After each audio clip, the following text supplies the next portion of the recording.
প্রিয় দর্শক, আসসালামু আলাইকুম এবং অনন্ত শুভকামনা সবার জন্য। গতকাল বাংলাদেশে ত্রয়োদশ জাতীয় সংসদ নির্বাচন উত্তর নতুন সরকার গঠন এবং সরকারের শপথ গ্রহণ নিয়ে নানা নাটকীয় ঘটনা ঘটে গেল এবং সারা দিনই আমরা নাটকীয়তার মধ্যে ছিলাম। তো প্রথম নাটকীয়তা শুরু হয়েছিল, আমরা জানি প্রিয় দর্শক শ্রোতা, যে গতকাল দুটো ফেজে আলাদা আলাদাভাবে শপথ গ্রহণ করবার কথা ছিল নির্বাচিত সংসদ সদস্যদের। প্রথমত জাতীয় সংসদ সদস্য হিসেবে তারা শপথ গ্রহণ করবেন, কথা ছিল এরকমই।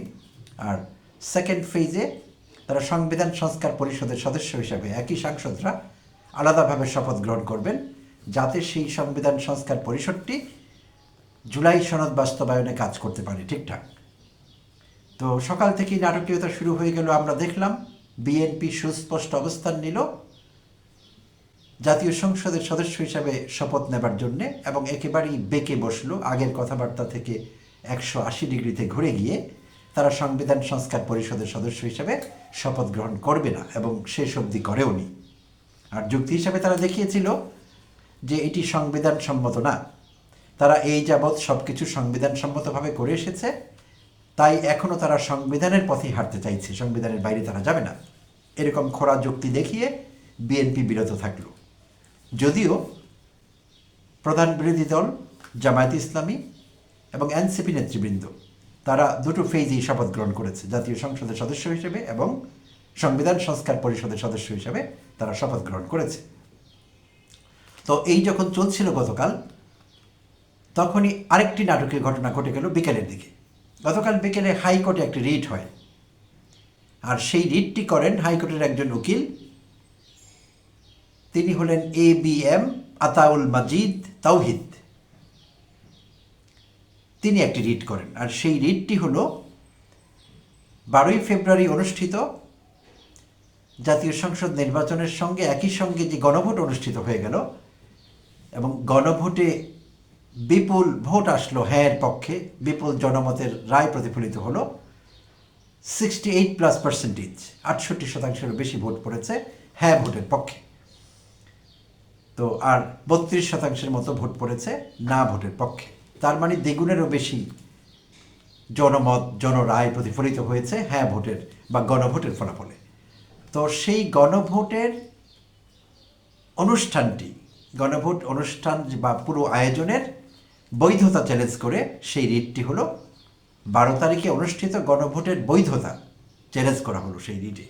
এবং 13 ফেব্রুয়ারি তার পরদিন গণভোটের রায় সংবলিত যে গ্যাজেট প্রকাশ করা হয়েছিল, সেই গ্যাজেট স্থগিতকরণ এবং বাতিল চেয়ে এবং গণভোটের ফলাফল যাতে কোনো জায়গায় সেটি অ্যাপ্লাই করা না হয়, বাস্তবায়ন না হয়, সেই নিষেধাজ্ঞা চেয়ে এই রিট করা হলো। ABM আতাউল মাজিদ তাওহিদ সাহেব আইনজীবী, তিনি সেই রিটটি করলেন। তো অনেকে, যেহেতু গতকালই দিনের প্রথমার্ধে বিএনপি সংবিধান সংস্কার পরিষদে তারা শপথ নেয়নি সেটি গঠন করবার জন্যে, এবং একই দিনে বিকেলবেলা একজন আইনজীবীর পুরো গণভোটকে প্রশ্নবিদ্ধ করে, গণভোটের বৈধতা চ্যালেঞ্জ করে এবং এটির কার্যকারিতা রোধ করবার জন্যে আদেশ চেয়ে যে রিট তিনি করলেন, অনেকে এই দুটো বিষয়কে একসঙ্গে মিলিয়ে দেখার চেষ্টা করছেন। এমনই একটি আলাপ এখন চতুর্দিকে হচ্ছে যে নিশ্চয়ই এখানে বিএনপির কোনো হাত আছে, এই লোক বিএনপি মনোনীত বা বিএনপির কেউ, বিএনপি তাকে দিয়ে এটি করিয়েছে, অর্থাৎ কোনো না কোনোভাবে জুলাই সনদ বাস্তবায়ন ঠেকাতে হবে। আর প্রথম ধাপ হলো গণভোটের রায় বাতিল করা কিংবা গণভোটের বৈধতাকে প্রশ্নবিদ্ধ করা এবং সম্ভব হলে সেটিকে বাতিল করে দেওয়া। যেই গণভোট অনুষ্ঠানই ছিল অলটুগেদার বেআইনি, অসাংবিধানিক, এমন একটি চেষ্টা প্রসূত এই সব কিছু এবং একসঙ্গে এন্টারটুয়াইন্ড, জড়িত, এমন প্রশ্ন অনেকেই করছেন এবং এমন ভাবনা অনেকের মধ্যে কাজ করছে, কারণ দুটো বিষয় কাকতালীয়ভাবে ব্যাক টু ব্যাক ঘটেছে।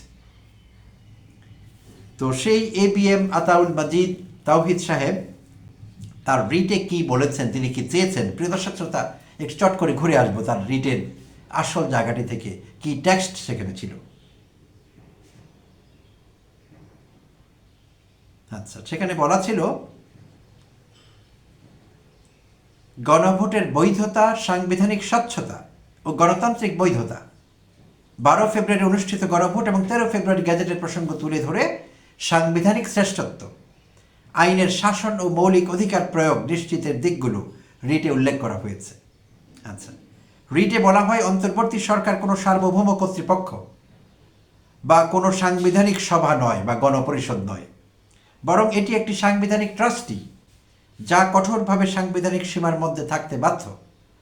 অন্তর্বর্তী সরকারের শপথ আনুষ্ঠানিক নয়, বরং এটি একটি সাংবিধানিক বাধ্যবাধকতা যা ভঙ্গ করার সংবিধান লঙ্ঘনের শামিল।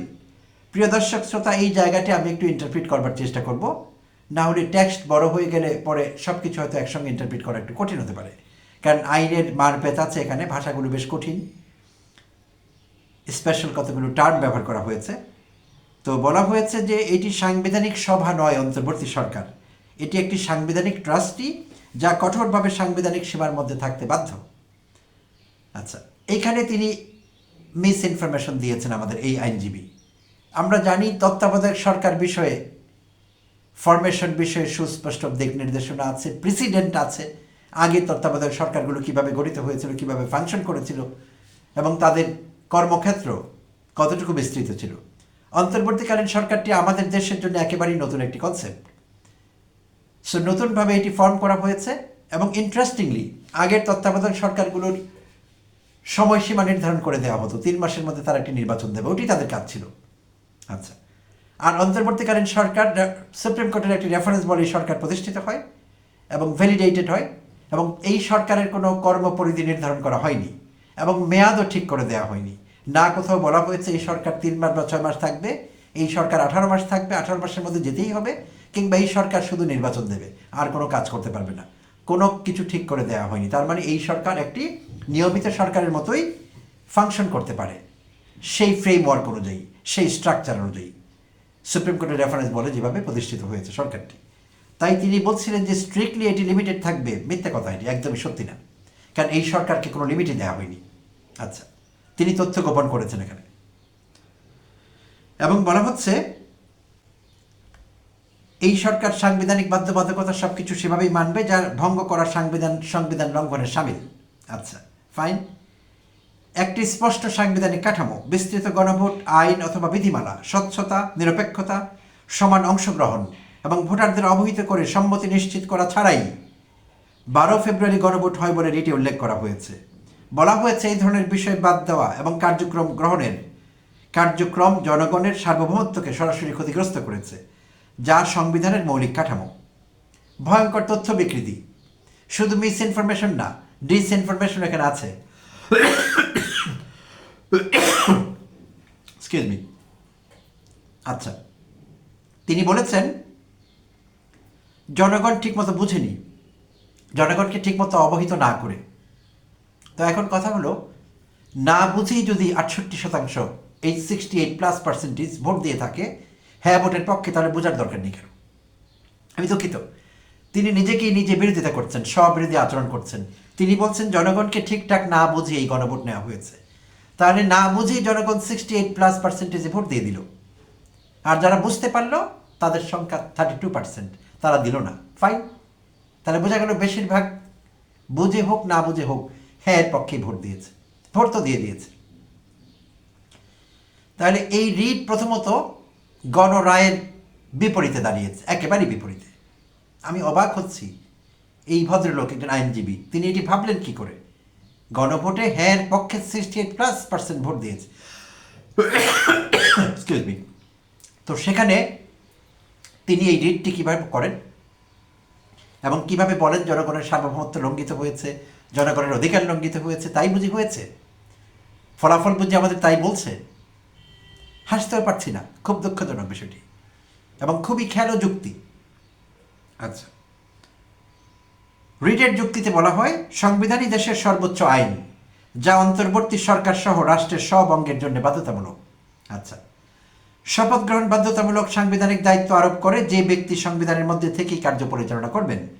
সাংবিধানিক অনুমোদন ছাড়া ক্ষমতার যে কোনো চর্চা নিয়ম বিরুদ্ধ ও বাতিলযোগ্য। আচ্ছা, প্রয়োজন, সুবিধা বা রাজনৈতিক উত্তরণের যুক্তিতে সংবিধান লঙ্ঘন কোনোভাবেই ন্যায়সঙ্গত হতে পারে না। প্রিয় দর্শক শ্রোতা, তার এই কথাগুলো একদম ঠিক আছে। কখন? যখন সিচুয়েশন নর্মাল থাকে, কোনো একটি দেশের সরকার নর্মালি ফাংশন করে, জনগণ নিষ্পেষিত হয় না, জনগণ স্বৈরতন্ত্রের শিকার হয় না, কনস্টিটিউশনাল ডিক্টেটরশিপের শিকার হয় না, যখন জনগণের ভোটাধিকার হরণ করা হয় না, যখন কোনো দেশের জনগণ গুম হয় না, গুপ্ত হত্যার শিকার হয় না, রাজনৈতিক জুলুম নিপীড়নের শিকার হয় না, যখন কেউ মুখ খুলতে পারে না কোনো দেশে, যখন দেশের নাগরিকেরা পরপর 3টি নির্বাচনে অংশগ্রহণ করতে পারে না, সেই পরিস্থিতির কথা এখানে বলা হয়নি। স্বাভাবিক পরিস্থিতিতে সংবিধানই একটি দেশের মূল জিনিস, মৌলিক বিষয়, এবং রাষ্ট্রের সব অর্গান সাংবিধানিক বাধ্যবাধকতার মধ্যে থাকে স্বাভাবিক পরিস্থিতিতে। তো ABM আতাউল মাজিদ তাওহিদ তিনি কি দেশের পরিস্থিতি স্বাভাবিক মনে করছেন? যে প্রেক্ষিতে জুলাই অভ্যুত্থান হলো, সেই 36শে জুলাই, সেটি কি স্বাভাবিক কোনো পরিস্থিতি ছিল? আর উকিল হিসেবে তার এটুকু তো জানবার কথা, পৃথিবীর বহু দেশে অভ্যুত্থান হয়েছে, বিপ্লব হয়েছে।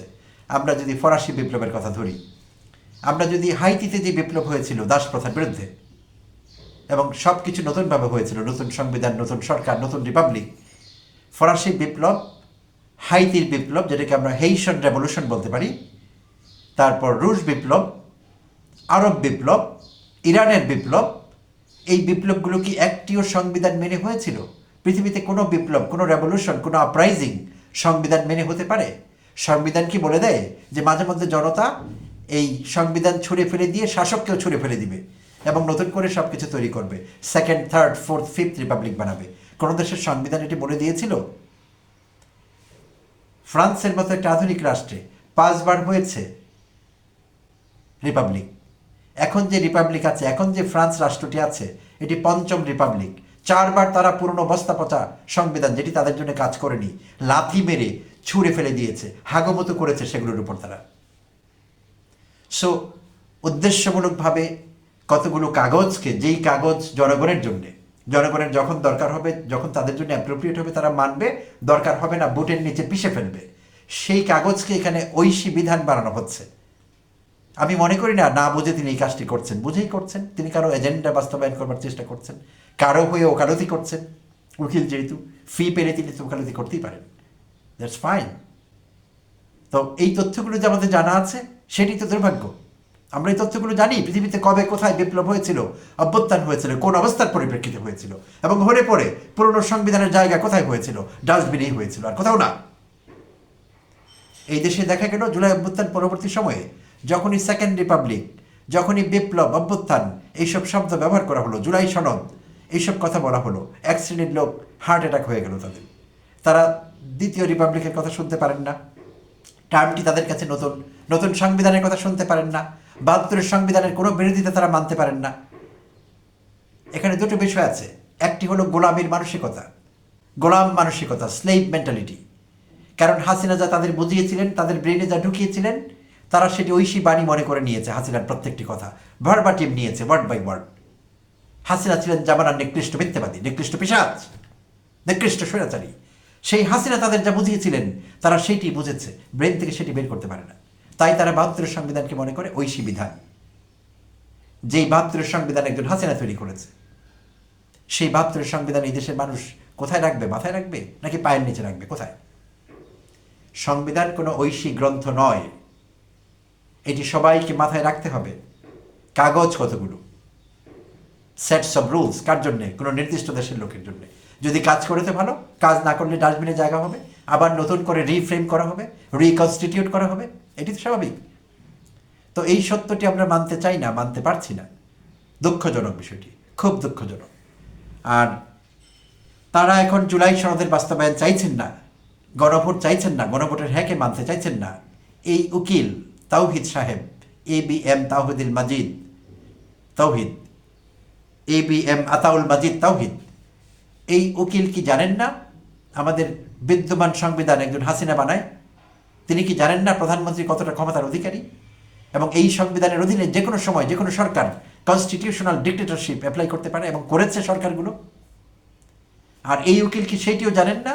এই গণভোটে হ্যাঁ জয়যুক্ত হয়েছে মানে জুলাই সনদ যদি বাস্তবায়ন হয় তাহলে রাষ্ট্রপতি এবং প্রধানমন্ত্রীর ক্ষমতায় ভারসাম্য আসবে। তিনি কি সেটি জানেন না?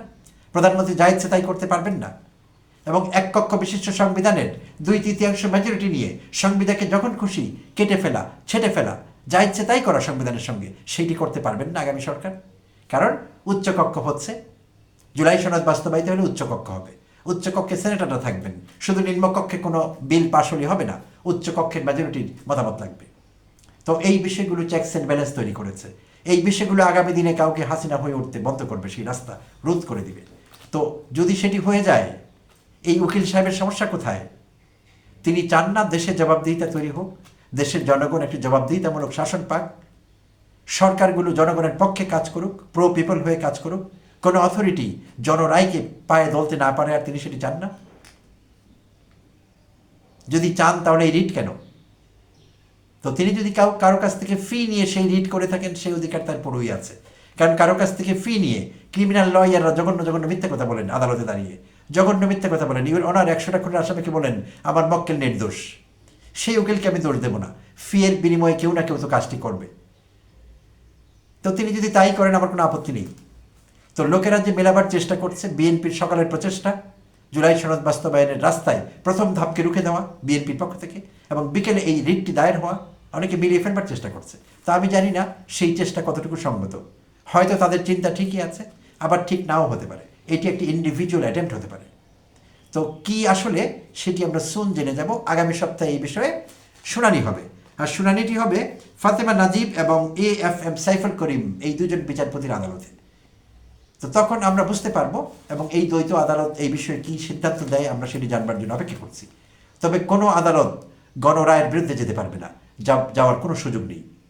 68+% ভোট পড়েছে হ্যাঁ ভোটের পক্ষে। সো জুলাই সনদ বাস্তবায়ন হতেই হবে।